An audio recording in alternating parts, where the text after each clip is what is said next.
condition when one allele of a gene is not completely dominant over the other allele, hence results in phenotype different from the dominant parent and recipient. Actually, in F1 generation, according to the law of dominance, only dominant parental character has to be expressed. But in incomplete dominance, the third character, which is in between two parents, was found. That is called incomplete dominance. For example, the inheritance of flower color in dog flower.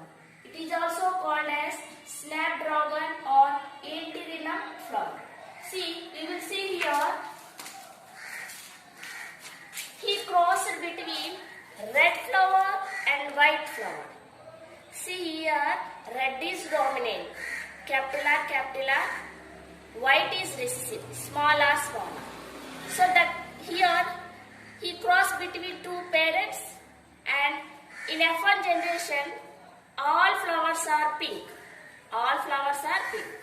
But according to law of dominance, here red has to be expressed. But here pink was expressed. It means this capital R, which is dominant over R, here not completely dominant over R, small r. Here this is incomplete dominant over small r. This capital R is incomplete dominant over small r. That's why instead of red color, here pink was expressed. This color is in between two parents. In between two parents means the third character, that is pink, was expressed. So again he self-fertilized F1 generation to get F2 generation. See here, one red, two pink and one white. So coming to phenotypic ratio, red 1, pink 2, white 1. And genotypic ratio, 1, capital R 1, capital R, small r 2, small r 1. Here see, phenotypic ratio as well as genotypic ratio is same. Okay? Actually, in F1 generation, dominant parental character has to be expressed. But here pink was expressed. It means this R is not completely dominant. This condition is called incomplete dominance. What is this one? Incomplete dominance. In other words, the third character, which is in between two parents, is called incomplete dominance. Next, second deviation, which is codominance. See, in F1 generation, dominant parental character was expressed, but in the case of incomplete dominance, a third character, which is in between two parents, was expressed.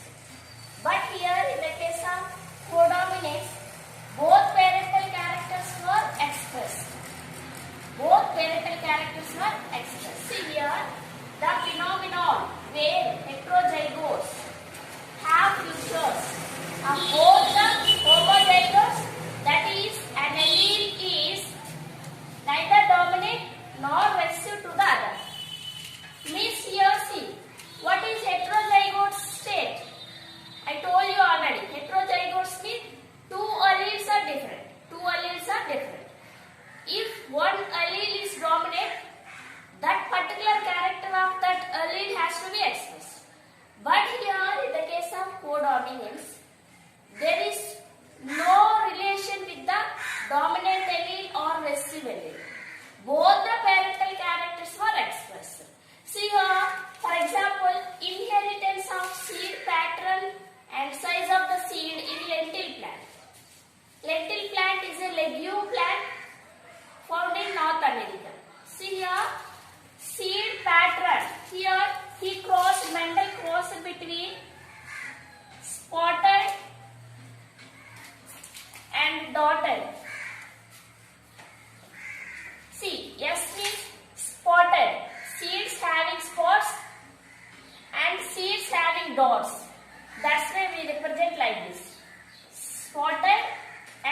dotted.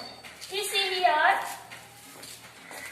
see, parents, spotted, he crossed between spotted and dotted parents. Okay, these are the gametes, spotted and dotted. When he crossed between two to get the F1 generation, in F1 generation, see here, spotted and dotted. Means here, both the parental characters were expressed. Why? Because we crossed between spotted and dotted. Like that, here also we got spotted and dotted. Means both the parental characters was expressed. Means here, no allele is dominant over the other allele. Means no dominant allele is there, no recessive allele is there. Both the alleles have equal power to express its phenotype. That is called codominance. That is called codominance. See here, in F1 generation, see, spotted parent, spotted one, and spotted dotted, and spotted dotted, and dotted.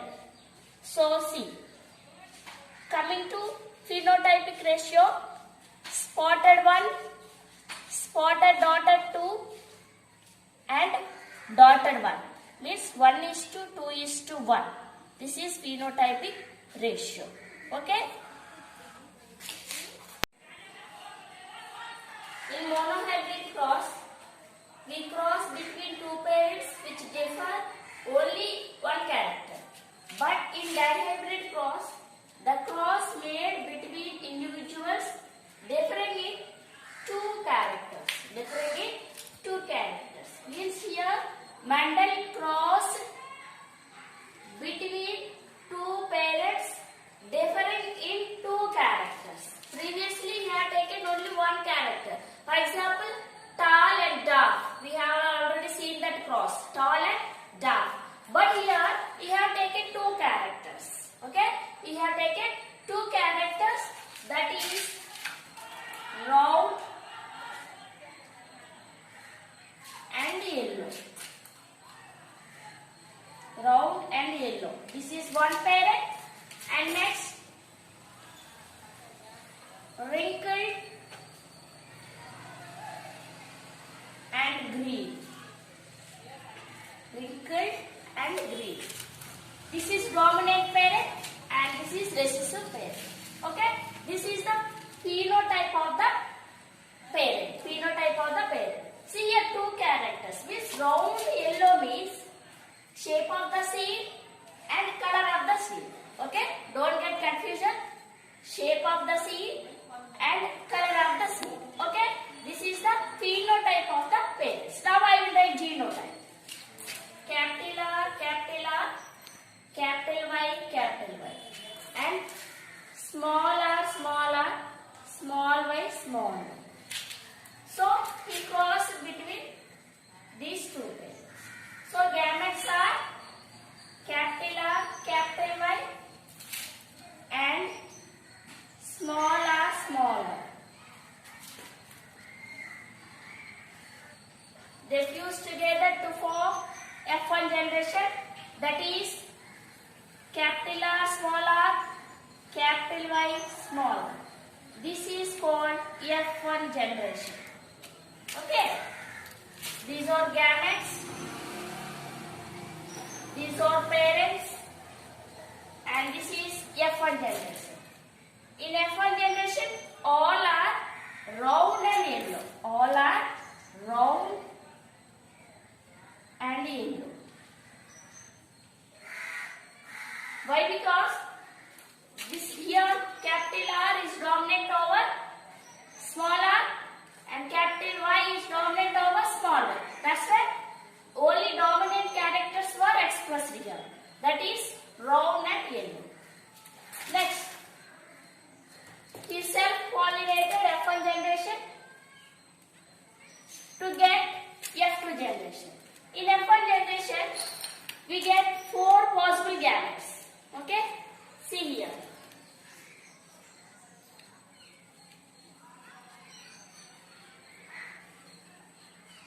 From this we get capital R, capital Y is one gamete. Capital R small y is one gamete. Small r capital Y is one gamete. Small r small y is one gamete. These are the four possible gametes from F1 generation. Okay?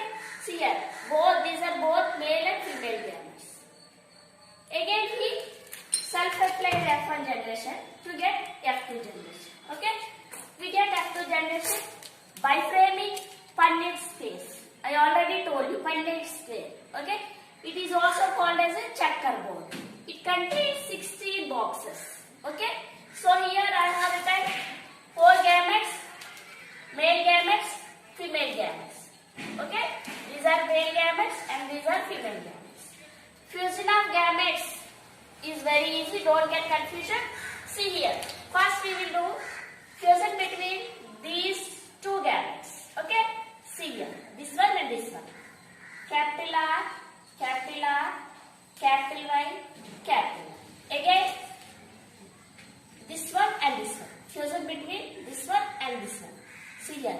Capital R, capital R, capital Y, small. Next, this one and this one. Capital R, small r, capital Y, capital Y. And this one and this one. Capital R, small r, capital Y, small y. Okay? Next, this one. Fusion between this one and this one. Capital R, capital R, capital Y, small y. This one and this one. Capital R, capital R, small y, small y. This one and this one. Capital R, small r, capital Y, small y. And this one and this one. Capital R, small r, small y, small y. Okay? Next, fusion between this one and this one. Capital R, small r, capital Y, capital Y. This one and this one. Capital R, small r, capital Y, small y. This one and this one. Small r, capital Y, capital Y. Next this one and this one. Small r, capital Y and small y. Next, this one and this one. Capital R, small r, capital Y, small y. Capital R, small r, and small y, small y. Next, this one. Small r, capital Y, small y. Okay? Next, this one and this one. Small r, small y, small y. Okay? This is F2 generation. See here, this is F2 generation. Now we see the phenotype of this one. Okay? Phenotype. What is this one? Round and yellow. Round and yellow. Because 4 alleles are dominant. Okay? See here, round and yellow. This is also round and yellow. Because R is dominant, Y is dominant. This one, this is also round and yellow. Why? Because R is dominant and Y is dominant. And this one also round and yellow. Okay? R is dominant and Y is dominant. See here, this is also round and yellow. R is dominant and Y is dominant. See here, round and green. Why? Because here both Y alleles are reserved. So it is green. Okay? See here, round and yellow. Because R is dominant, Y is dominant. Next here, round and green. See here, Y is recessive. So, green. Now, here see, round and yellow. Why? Because R is dominant, Y is dominant. Here also round and yellow. See here, R is recessive. So, wrinkled. And Y is dominant. So, yellow. Okay.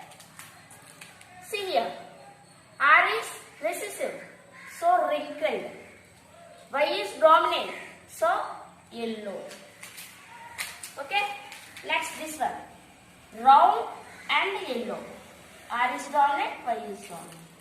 Round and green, Y is recessive. Here see, wrinkled and yellow. And here see, wrinkled and green. This is F2 generation. Now we write the phenotypic ratio. Okay?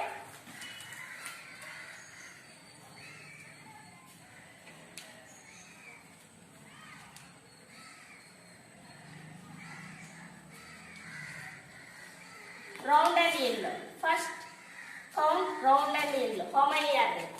1, 2, 3, 4, 5, 6, 7, 8 and 9. 9. Round and yellow. 9. Okay. Next. Wrinkled and green. See here. Wrinkled and green. See here, wrinkled and green. Okay? Wrinkled and green is 1. Next.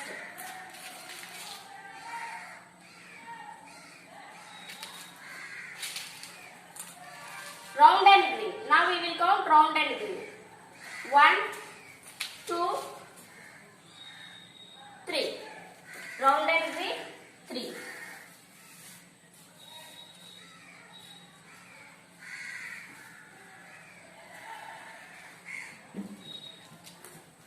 Okay. Next.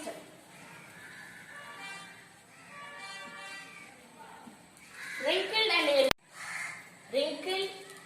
Wrinkled and yellow. 1, 2 and 3. Okay, 3. Next. Wrinkled and green. 1. Wrinkled and green 1. See. No, not there anyway. Here only 1. So, the phenotypic ratio of dihybrid cross is 9:3:3:1. Okay. See here. Round and green. Next. Wrinkled and yellow. These are 2 new phenotypes. We haven't crossed these 2 in parents. See here. We have taken only round and yellow, wrinkled and green. But here we got 2 new phenotypes. Round and green, wrinkled and yellow. Why? Because this is because of law of independent assortment. Law of independent assortment. Now I will explain what is law of independent assortment.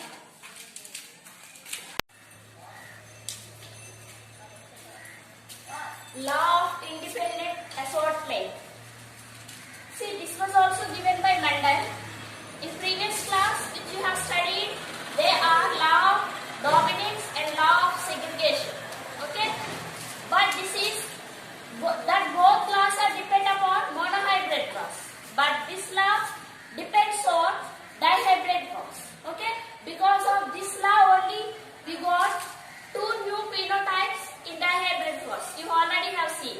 So what is law of independent assortment? The law states that when 2 pair of traits are combined in a hybrid, segregation of 1 pair of character is independent of the pair of characters. Okay? See here, we got 2 new phenotypes in dihybrid cross because of law of independent assortment. See here, Mendel have taken 2 characters in dihybrid cross, that is round and yellow. See here, round and yellow, during gamete formation, these 2 characters does not interact with one another. They separately or independently separate from each other and was expressed in next generation. That is called law of independent assortment. Means here see, we have taken round and yellow, capital R, capital R, capital Y, capital Y. These 4 alleles are dominant and these 4 alleles are recessive. Okay, see here, this is one character and this is another character. these two characters are independent of one another. Means they will not interact during gamete formation. They separately express. They separately transfer to the next generation during gamete formation. So here see F2 generation. This is F1 generation. Here capital R, small r, capital Y, small r. This is heterozygote condition. This is heterozygote condition. Here see R is dominant. From this F1 generation we get four gametes, four types of gametes. Capital R, capital Y, capital R, small y, small r, capital Y, small r, small y. See here, during gamete formation, four gametes will be formed. New characters will form. These two are new form. See, I told already, wrinkled and yellow, round and yellow.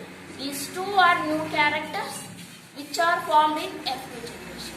So here, this R, this capital R have equal chance to fuse with capital Y and small y. That's why two gametes are formed. Capital R, capital Y, capital R, small y. In the similar way, the small r have equal chance to fuse with capital Y and small y. So that's why small r, capital Y, small r, small y. In this way, gamete formation will take place. Here, this shows that the two characters will not interact. They separate. Means during gamete formation, these two characters combine independently from each other. They will not influence one another. So you see here, both characters recombine independently from each other during gamete formation in F1 generation. What is the significance of law of independent assortment? Because of this law, new combinations will be formed. That is the main significance of this law of independent assortment. Thank you.